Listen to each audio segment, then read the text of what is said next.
What we're going to consider this morning is a very core question.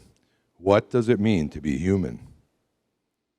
In fact, what does it mean to be human right now in this thickly mediated and fraught world that we live in? Christians believe that everyone is made to, in some way, bear the image of God.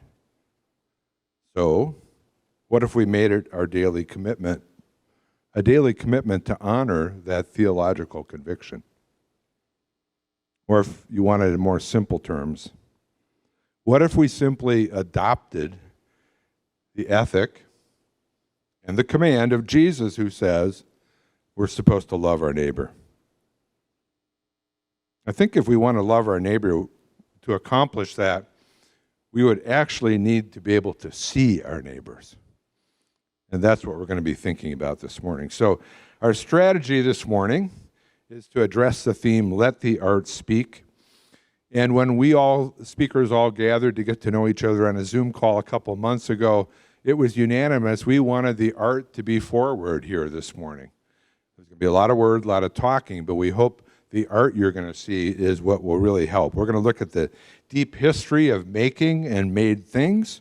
We're also going to look at contemporary work being made right now. And we're going to do so in 4 movements, if you will. We're going to start out with an art historian, Wayne Roosa, filmmaker, Alex Miranda Cruz, photographer, Asher Imtiaz, and a painter, Catherine Prescott. And now I realize I just left my notes about introducing Wayne Roosa on the table, but that's okay. I'm just going to make it up, Wayne. And I can do this because Wayne and I met each other about 30 years ago. Oh, they're going to bail me out. This is probably better for you, Wayne, if I have these notes. But Wayne and I did meet each other about 30 years ago. That's the best we can remember anyhow. And we just connected immediately, and we have been friends ever since, and deeply so. And so probably this morning the great pleasure is to introduce Wayne just as a dear friend. But Wayne is professor emeritus at Bethel University in St. Paul, Minnesota. He taught art history there for many years and served as department chair. He earned an MA and PhD in art history at Rutgers University. But the thing that I also appreciate about Wayne is that he's a studio artist. So he doesn't just talk about art in a theoretical sense, though he does, but he maintains a studio and is painting most every day and exhibiting actively. I'm going to leave my comments to that. Welcome you up here, Wayne. We're looking forward to hearing from you. All right. Thank you, Cam, and thank you for not saying many things you could have. So my task is to get us thinking, to set us up for this great topic. And Cam talked about this idea of being human. I'm gonna add a word to that because what I want to focus on is the idea of human dignity. That's a core thing to being human. So, given that, maybe I should give you a quick definition of dignity. According to the dictionary, dignity is the state or quality of being worthy of respect or honor, of having inherent worth. We probably all believe that, and in Western culture we believe that. But if you actually look at history, at different cultures, at different regimes, I would have to say much of human history, I'm not sure people have believed that. People have been treated with tremendous lack of dignity. And in fact, even in our culture, to really gain the dignity that we all feel is inherent is often a struggle, often a fight. So I want to go through some of that drama. I'm going to show you a lot of images. I'll talk a little bit about many of them. But I want to try to give you this feeling of how images have a role in the establishment of human dignity. Now, of course, I was tempted to go to the philosophers and bring up all kinds of heavy-worded definitions. But as Cam said, we all decided we want to bring art forward. And so one of the first things I want to say about this idea is art is a discourse. It's a deep and profound discourse. Even among educated cultures like ours, we typically are not visually literate in terms of really being able to read the images. So I'm going to let the images do the speaking, though I'll be the support cast for them. Why images? Because we are images. Cam used this phrase, the imago Dei. We are images. We are image bearers. And we create images. So I love this, and what I especially love is how images in art are what I think of as embodied discourse. It's not abstract with words, nothing against words, but it's embodied in our bodies, in our being, in our emotions, and in our stories. If you turn to the biblical text, you don't get a philosophical treatise on being human. You get stories about humans interacting with a personal God. So image and story, I think, are where it's at. That's what excites me. So that said, let's look at a few images, and then I'm going to say a few words in between. The image that I have up here to start us with is actually a drawing by Goya, great Spanish painter. It's a very late work in his life, and I think this goes directly to this question of human dignity. Goya was the king's painter in Spain. He had the best artist job in the country. He lived in the court, and he was a shrewd observer. And one of the things that he observed continually living in the court was how corrupt human nature is, how corrupt power is. And so while he painted the king's portrait, he secretly made all kinds of works that were a critique of human society. He got himself arrested for this, thrown in jail. He had his works destroyed, but he persevered. And then the king was brought down by the Napoleonic invasions, and he saw terrible atrocities of war. This man saw the best and the worst of human nature and behavior. Late in his life, by the time he was 79 or 80 years old, he was so exhausted and disillusioned with human dignity that he self-exiled himself from his own country. He literally walked out of Spain as an old man into France. And once in France, this is so great for old people, he revived. He found beauty again. And he started making really gorgeous paintings of young people. And he regained his dignity. And one of my favorite drawings from his old age is this drawing, where you see him hobbling with two canes. And the caption he put on there translates, "I'm still learning." And that struck me as a great place to start this conversation about art and human dignity. In other words, with humility, with optimism, with the idea that even when we're all arthritic-knuckled, we're still learning. So, there's Goya, my friend. So let's keep old Goya up there and add a portrait of Immanuel Kant. Okay, there will be a philosopher here. We'll let one in. Immanuel Kant, because Kant is one of the first philosophers in the modern system that gave us some interesting definitions of dignity. And one of his claims was humans have inherent worth. I want to read you a passage from an art historian named Erwin Panofsky about Kant, when Kant is old, like Goya up there. I first read this when I was an undergraduate, and I've never forgotten it. And I've waited 50 years for a talk where I could use it. 9 days before his death, Immanuel Kant was visited by his physician. Old, ill, nearly blind, Kant rose from his chair and stood trembling with weakness, uttering unintelligible words. Finally, his faithful doctor realized that Kant would not sit down until he had taken a seat. This he did, and Kant then permitted himself to be helped to his chair. And after having regained some strength, Kant said to his doctor, "Das Gefühl für Humanität hat mich noch nicht verlassen." The feel for humanity has not yet left me. The sense of humanity was so powerful, the two men were moved to tears. For though the word humanitate had come in the 18th century to mean little more than politeness or civility, it had for Kant a deep, deep significance, which the circumstances of the moment served to emphasize. Man's proud and tragic consciousness of self-approved and self-imposed principles, contrasting with man's utter subjection to illness, decay, and all that is implied in the word mortality. Historically, the word humanitas has had two clearly distinguishable meanings. The first arising from a contrast between man and what is less than man. The second between man and what is more than man. In the first case, humanitas means a value. In the second, it means a limitation. And that's where I'd like to position us as human beings. This strange, glorious thing where we're full of potential and beauty and depth and dignity, and yet we're so vulnerable and fragile and limited. That's the paradox of being human. And I think that goes to what dignity means.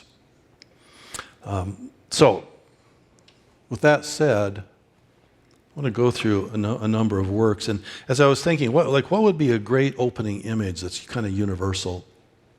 And I settled on this image. This is a handprint. This is a prehistoric work from the ancestral Pueblo culture. And I love this as an image because it is about the hand. And of course, for the artist, it's the hand that is the instrument by which we make an image, by which we establish dignity and beauty. The hand is an instrument. It's a witness. It's a trace. The role of the hand builds, the hand tears down. It's a tool, but it's also an image. And so this idea of the hand, I think, is so very, very rich. And as I was thinking about this hand, of course, the handy thing about being my own art historian is suddenly other hands started coming to my memory. For example, Robert Graham's sculpture in Detroit, Monument to Joe Louis, where we have a very fierce hand, a boxer's hand, bringing in a right punch. But Louis, do you guys know Joe Louis, one of the great boxers? This is to commemorate his victory in 1938 over Max Schmeling. Max Schmeling was Hitler's champion boxer. And Hitler's philosophy of eugenics, that not all people have inherent dignity. The entire ethnic groups have no inherent dignity, and in fact should be eliminated. And Hitler championed certain Aryan types, and Max Schmeling was his hero. And the first time Schmeling met Louis in 1936, Schmeling defeated Louis, and Hitler was vindicated. They met again in 1938, and Louis defeated Schmeling. Not long, actually, after Jesse Owens in the Olympics in Berlin had defeated the German runners. This was a great moment of human dignity. But it also underscores the fact that we can't just assume human dignity. I believe it's inherent, but that doesn't mean that it's just going to happen.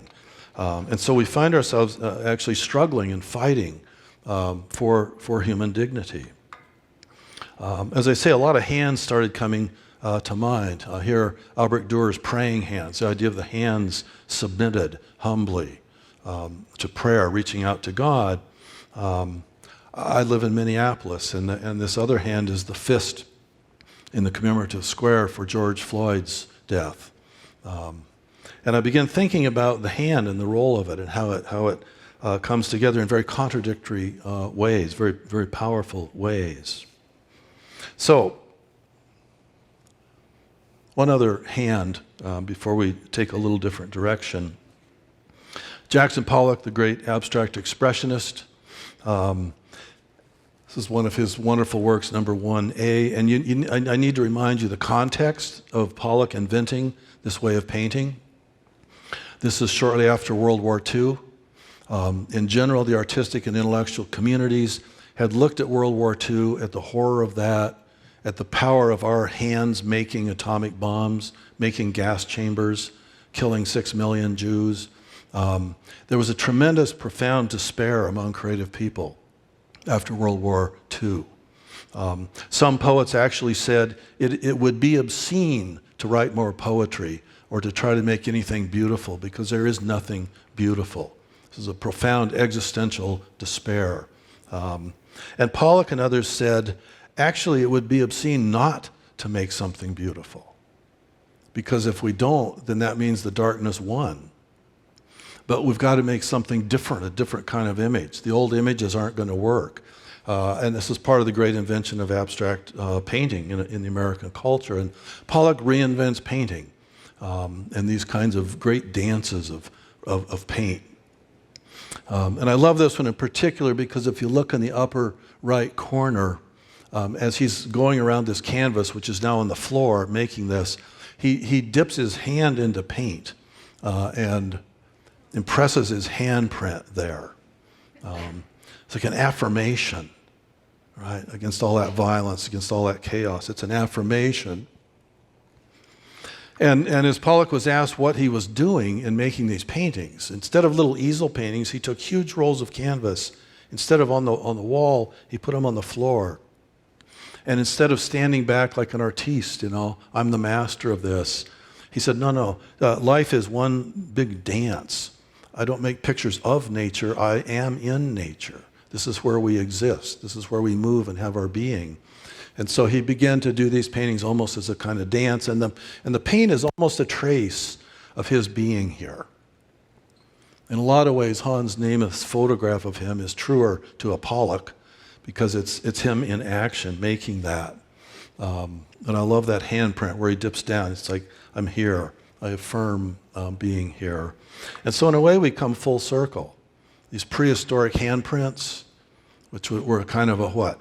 A witness, a signature.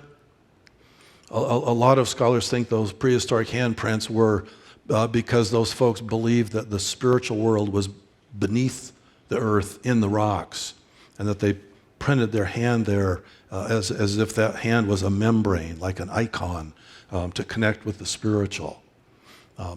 Pollock, fast forward 30,000 years, puts his hand down on the canvas in the dance of making an art of work.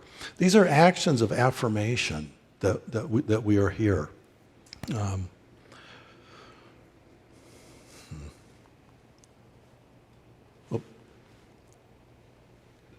Hello.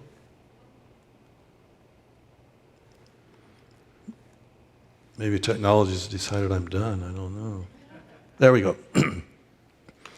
Okay, so, I'm in good time. All right, forgive me, but I'm now going to nerd out for a minute, and I expect you to come with me. Because I want to dive down and try to get at the foundation of this for a minute. So I've got the hand there, which is this great image. We little scale vulnerable humans are here in vast nature and time. And how do we establish ourselves? We make an image. We leave our signature. All right. I want to weirdly compare that to a very conceptual piece over here on the right by Robert Smithson, a piece called Mirror Span, Mirror Wedge. Smithson was what we call an earthworks artist. And this was an early piece he did, where he simply took a large plate glass mirror, took it out into the woods, and laid it down on the rocks, spanning this abyss, this crevice, and said, that's the work. So what's this mirror in nature about? Smithson said that mirror is the sign of consciousness. This is the way we are in the wide, wide world. In one sense, we simply belong to nature. We are creatures. We're part of nature. And the mirror seamlessly reflects nature, to which we belong. On the other hand, that mirror is geometric. It's like a rational shape. You don't find big rectangles laying around in nature. It's an imposition onto nature, And Smithson's argument was, it's strange. I belong to nature seamlessly, and yet I have this power to step back out of nature and observe it.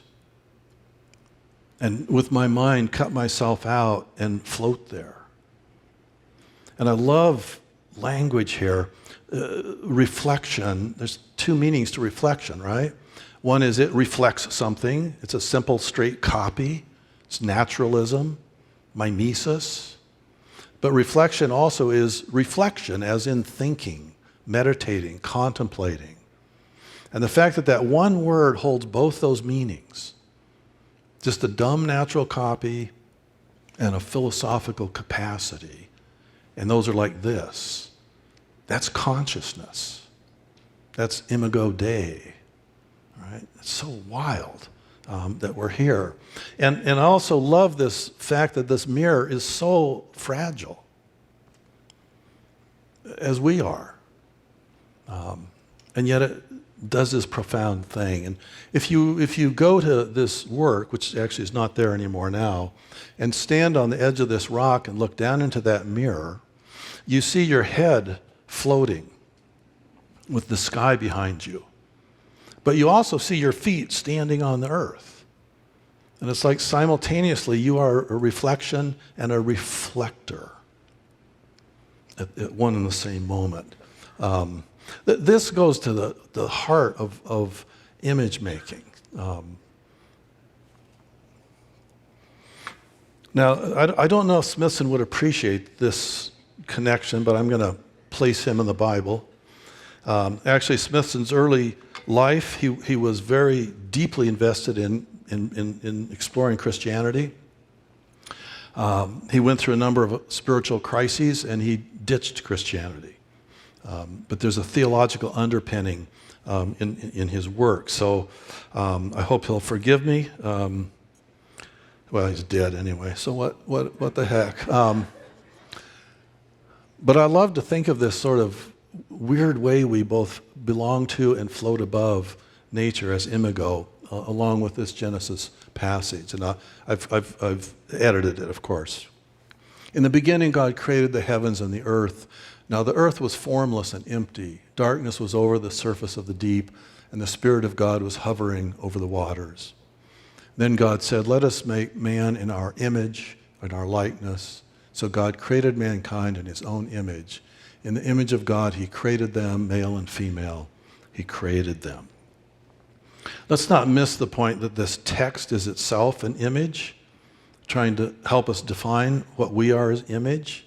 This text is locating us in nature and in God, floating there. We are a mirror reflecting God's image, and yet we're part of nature as creatures. And the biblical text itself is an image. But I love this passage. I've never gotten over this passage. Why should I? It's a great passage. But that said, then, how do we function? Well, if you read the rest of this narrative, you all know this story, right? God created Adam, created things day by day. Every day of creation, God declared that's good. But then before fall, there's one thing that was not good, and that was that Adam was alone. And so to find himself, Adam went out to meet all the creatures and named them. After naming them all, none were found that fit him. Naming is the creation of an image. It's language. It's a reflection of a reflection. So what I'm trying to do here is take you deep into your deep psyche, where we encounter being here and articulating being here. All right, I'll stop nerding out now. We'll go back to some images, but hopefully you've got a bit of a foundation here. And I'm going to throw a lot of images at you. I won't say a lot about some. Others I'll slow down on. But what I want to do is try to give you a cross-section of image making. And I'm going to do it sort of in categories. So, of course, one category of image making has to do with persons, right? Every individual has inherent worth, inherent dignity. And what better way to get at that than through portraiture, to consider the person. I won't say a lot more about that because Catherine Prescott's going to talk about portraiture. She's a great portraitist herself. But I want to put up kind of a range. And to look at the range of portraits is to really start to introduce ourselves to this idea that actually Cam laid out of the importance of otherness, of not embracing each person in terms of my idea of them, but instead to embrace each person in terms of how they actually present themselves. So here's a nice variety of portraits: Alice Neal, Christian Siebold, and Amy Sherald. But let me throw up a couple other portraits and say a little bit more. On your left, an 18th century portrait by Boucher of Madame Pompadour. On your right, a painting by Manet, which for decades and decades was called Olympia. Happily, a feminist scholar did her homework and found the name of the woman in this painting, which is Victorine Morin. You don't need me to tell you these women are dressed quite differently. But within their cultures, they both had the same job. Madame de Pompadour was mistress of Louis XV. She was a brilliant woman of letters, well-read, very articulate. She hosted salons in her apartment and brought together the best intellectuals, musicians, poets of France. But her job was to be mistress of Louis XV. Victorine Morin is a prostitute, represented here as a prostitute. In her own life, actually, she was not. She was a professional model. But Manet presents her here as that. So this starts to take us into the complexity then of human dignity. Within the cultures of their time, which were powerfully patriarchal, where power was in the hands of men, the role of women, particularly of certain women or women without means, in the case of Victorine Morin, they often found themselves at the beck and call of power, of males. And I find it really troubling and powerful to think of the different ways in which these two women manipulated their way through surviving. And in fact, surviving with great dignity. And part of Manet's kind of outrageousness, this painting was extremely controversial when he exhibited it, because the public said art should only be about beautiful people. And Manet dared to say, you're right. This is a beautiful person. She has dignity. Now, this culture has put her in this place, but she has dignity. And so this idea of dignity, we can't just take it as a given. It's complicated. Or here, John Singer Sargent, a woman of high society in Boston. Just this gorgeous dress, and he's just so sensuously enjoying painting this dignified woman. And this is complicated, right? I mean, she's a wealthy woman of great power, although the culture knew her as Mrs. Cecile Wade, known by her husband's name. But she's just strutting her stuff, and that's full of dignity. And yet there's this little problem with wealth and those who don't have wealth, and the question of dignity for those who don't. And so I'm contrasting it with another Manet painting, the Bar Folies Bergère, where for one of the first times we see an artist making a very big painting, which meant it's a history painting, which meant it's an important subject, but the woman he portrays is not an important person. She's the woman that waits on you to give you your drink at a nightclub. And Manet dares to give her complete dignity. Present. We're her customer. Do we regard her? And you'll notice that you as her customer are actually reflected in the mirror off to the left side. Every day we go and we encounter people at cashiers and other things. Do we acknowledge the dignity of people? Or we might do three male portraits. On the left, Ribera's portrait of a club-footed boy. In his culture, his job was to be a beggar. He was handicapped. That's his job, to beg. And Ribera grapples with this and presents him with this kind of dignity. If you start looking at the history of portraiture through the eyes of this question, you begin to understand the complexity of social structure, power, wealth, race, where people are put, and whether or not we see them as an other of great value or not. The Kehinde Wiley in the middle, I'll come back to that in a minute. And then the other, Thomas Aikens. Of course, this man has dignity. He's a philosopher, right? So he is portrayed there as a thinker. Or middle of the 19th century, Ang does this portrait of Lorenzo Bartolini, a man of great power in his culture. And I'm putting it next to Courbet, this painting of the Stonebreakers, because this is the argument that goes on in this question of human dignity. An important person, of course, gets beauty. Who are Stonebreakers? They're just hard scrabble laborers who labor their whole life and barely get out of poverty. So Courbet gives us a young boy and an old man breaking up rock on the roadside. They're building roads. When he exhibited this in the salon, the art-going public was outraged by this painting. They said, who are these guys? Why are they in art? Art's supposed to be about important beauty. And even worse, they don't even look at you. And Courbet retorted by saying, exactly, these are the people that are actually all around us, and we never even notice them. They're invisible to us. So there's this movement in the 19th century with Courbet and Manet and others to start to address more democratically every person. And that's one of the really fascinating things about portraiture.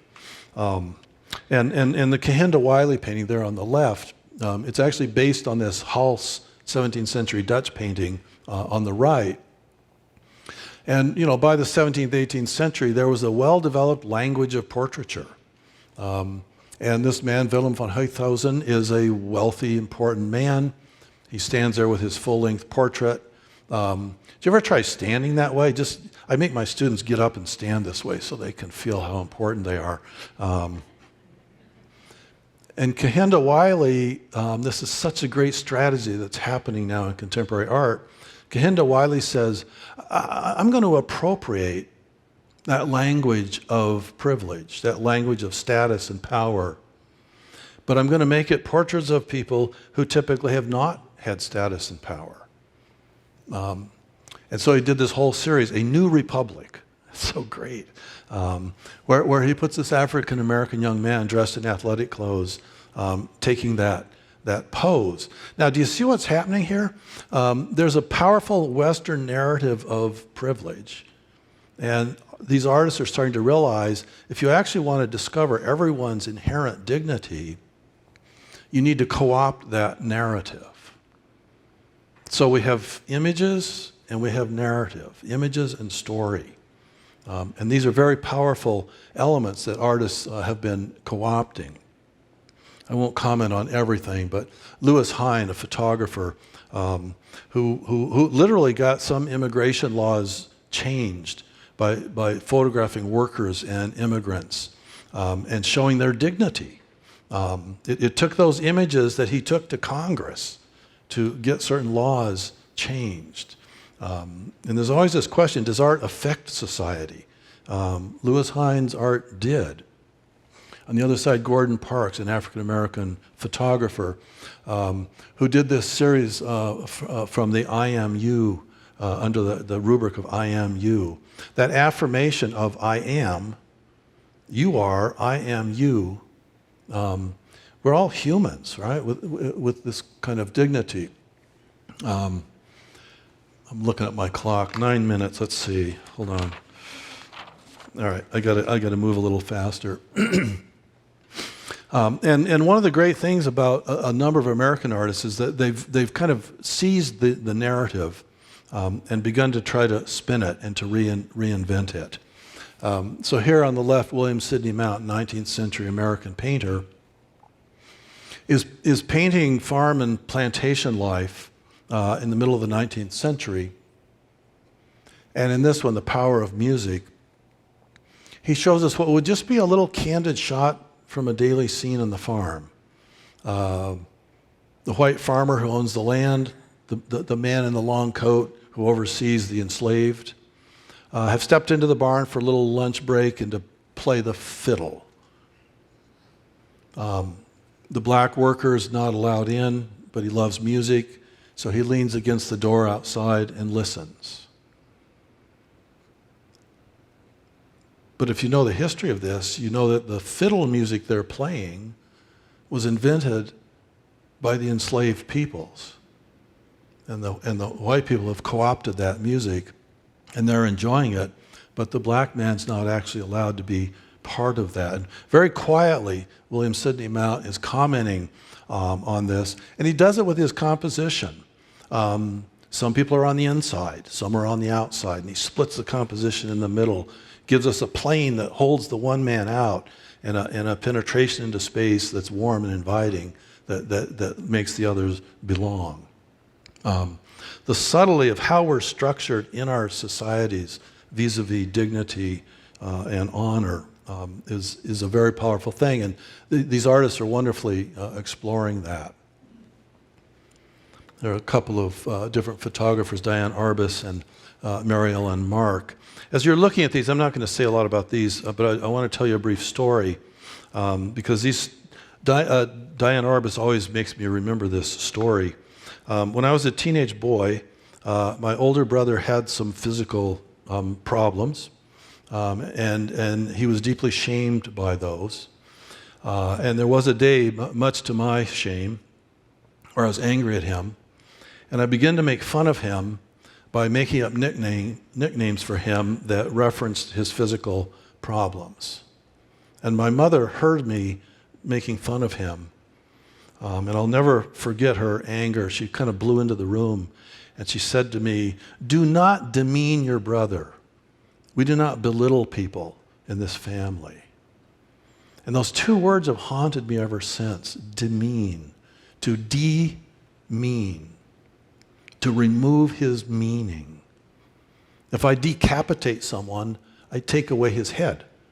If I demean someone, I take away his meaning. This is the power of image and words and stories.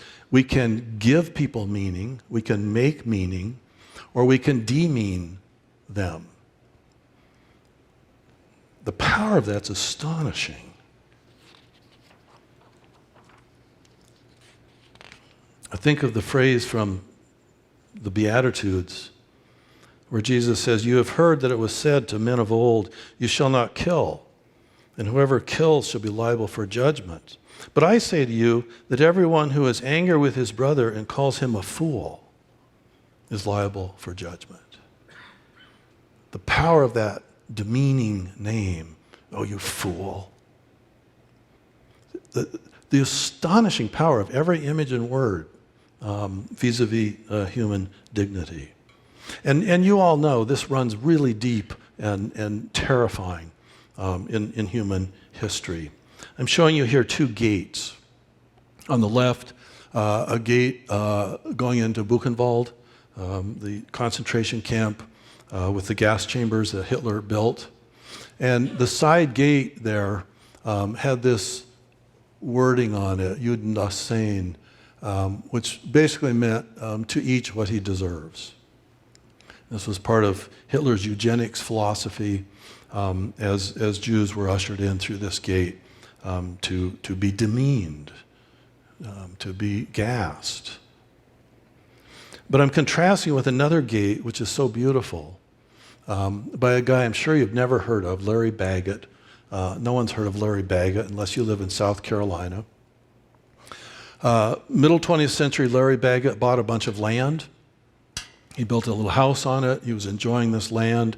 But he started hearing things at night, knocking sounds and moaning sounds. And he thought this place is like haunted. He had just built his house, and he's very upset about this kind of weird haunted thing. And as he tells the story, one night in the dark of night, a knock on the door. He got up and opened the door, and there was a Native American man standing there who said to him, "Your land was on the Trail of Tears, where all Native Americans were taken from their land and force marched to reservations, many of them dying on the way, those who survived malnourished and riddled with smallpox." And this man said to him in the middle of the night, the wall you just built is blocking the path on the Trail of Tears, and the souls can't get through. And he disappeared. This is Larry Baggett's story. The next day he went and tore down the wall, and he began building this obsessive folk art monument, the gate of which is what you see here. And he built a whole stone road across his land so that the souls could get through.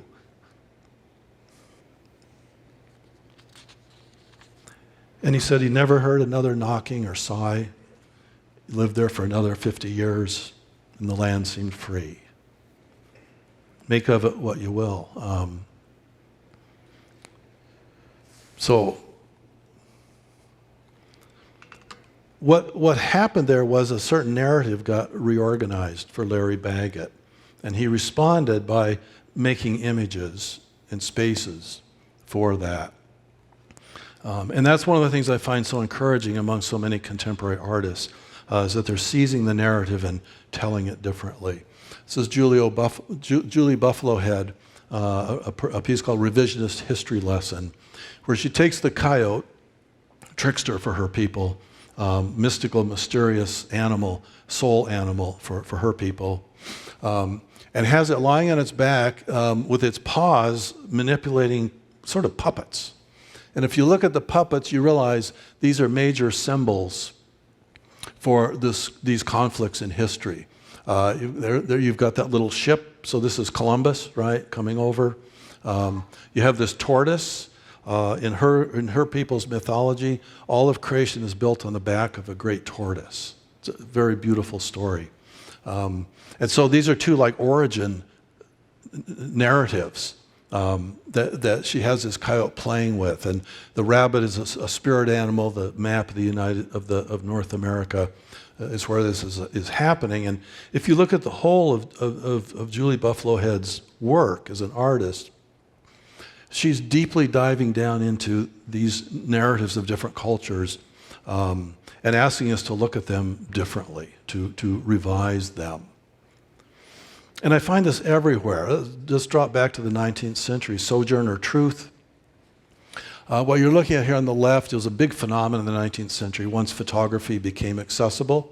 These little cartes de visite, which are basically like little calling cards. And you'd have your picture on there, and everybody had them, and they swapped them, and so on.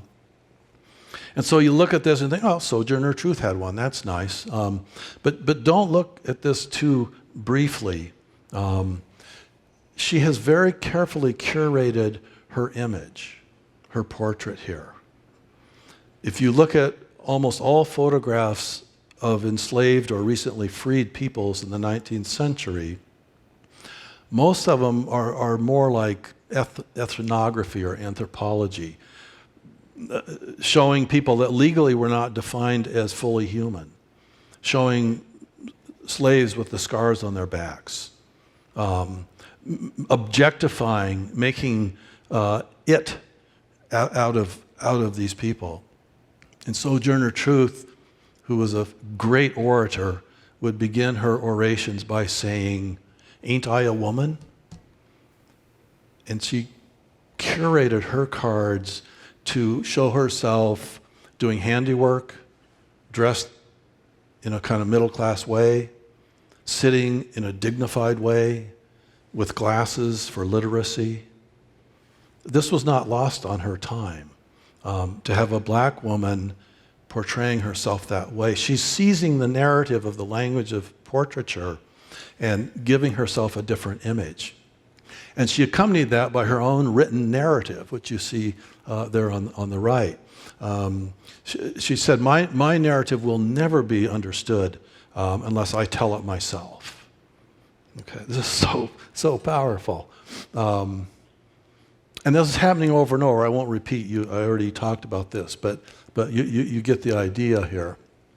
Now, another dimension of this idea of seizing narratives, I want to look at a contemporary Chinese artist, Ai Weiwei, who's an astonishing artist. He did this body of work called Fault Line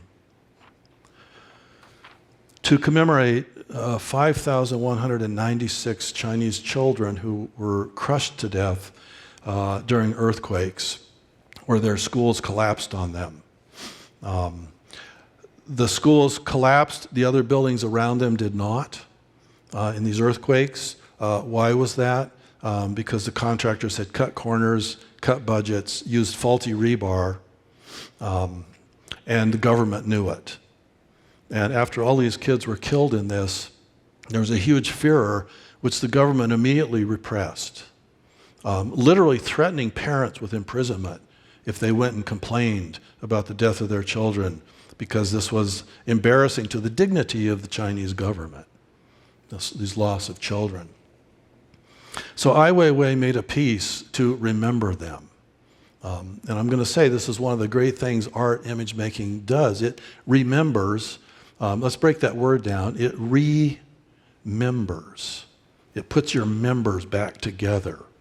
It recognizes people. Let's break that word down. It recognizes people. It makes us think again. Okay? And Ai Weiwei said, we're going to remember these. So he took the twisted rebar and treated it not only as structure for buildings, but as the spine of children. And he carved the rebar out of marble. I'll show you a detail in a minute. He carved it out of marble. And he said, not without some irony, the marble was taken from the same quarry that the mausoleum for Mao Zedong was taken. He thought that was interesting. And then he built these weird-shaped coffins to enshrine the rebar, the spines of these children. And in his exhibition, you see on the left, he put the names of all the children so that you could go and read them. And this is so crucial to remember the names, right? Black Lives Matter, that's what, say his name, say her name. The Vietnam War Memorial, the names are there. This preservation of the names, the name is a handprint, it's a signature, right? It's an image, it's an identity. And so he has all the names as well as then these kind of marble carved rebar spines. By the way, Ai Weiwei was beaten and put in prison by the government for doing that body of work. He was of such stature, though, that the government didn't dare do away with him happily. Or we might look at a very different example. This is the Joseph Meganello house in South Carolina. The Meganello family came to the colonies, American colonies, as French Huguenots fleeing religious persecution. Now you need to hear that. They had been persecuted. They understood what that meant, to be persecuted. And so they fled and they became colonists here. And they very quickly became wealthy. In fact, Joseph was probably the wealthiest colonist in his time. Where did his wealth come from? Plantations and enslaved labor. This guy who fled persecution owns these slaves. And among the things he did, which were many, he built this mansion. This is one of the best preserved Adams-style Federalist houses in the culture. And when you look at this house, and if you go there and take the tour, you say, man, these people were dignified. They lived in dignity. The manners of the antebellum South was so civilized, right? How weird is this? This dignity, but made possible by slave labor. Just a few blocks from this house is the Philadelphia Alley, which you see over here on the right, which is a brick alley, very picturesque, great place for tourism now. You can go and have the tour and sip your coffee. But recently, a group of interns were doing research, and they got looking at the Philadelphia Alley, and they began to notice that there were handprints in the bricks. Some were children's handprints. Oops, I'm out of time. And of course, these were the handprints of the slaves that made the bricks that built the house. So now we come full circle to the handprint, human dignity. Okay, I'm out of time, and I know Cam is a very strict timekeeper. Yeah, okay, just two other. They're so great. So David Drake is a 19th century enslaved person. He was a potter. Drake was the name of his master. It's not his name. And he was a potter, and of course in those days there's no tin cans and plastic bottles. All things stored are stored in ceramic vessels. So he's making these very big ceramic utilitarian vessels. I wish we could know David Drake. He very quietly affirmed his presence and dignity because he inscribed things on these big pots. This one, which just sold for $436,000 in an auction, he inscribed cantonation, which is kind of a slang term in the dialect, but it means in chains, yoked, bondage. So here's a slave making this for his white master, but he puts that there. David Drake made what he called poem jars, and he would inscribe little poems on these. And this one, the inscription says, "I wonder where is all my relation, friendship to all and every nation." This beautiful little love poem to his scattered relations, who were sold elsewhere. And so he recalls this. Now, part of what's so powerful to me about these is he's making these in the 3 or 4 years after the state of South Carolina had outlawed teaching slaves how to write or read. Because if you could write and read, you had access to power and agency. And so they were denying that capacity to enslave peoples. But David Drake had learned to write and read. And as this act of defiance, he's inscribing these little poems there. Okay. Super fast, what I was going to then do is summarize this into 5 categories of what does art do. One thing it does is it celebrates beauty. And I won't speak to them. I threw in a bunch of beautiful things, okay? Another thing it does is it does elegy, it laments, it protests, it remembers. Another thing it does is redeems. And we don't have time, but I had 3 altarpieces in here, a Renaissance, a World War I, and a South African altarpiece, all based on the same shape for the AIDS crisis in South Africa. So these are powerful roles that art does. Beauty, celebrates, laments, elegy, redemption. Okay, he even took the clock down, so I'm really in trouble. Thank you.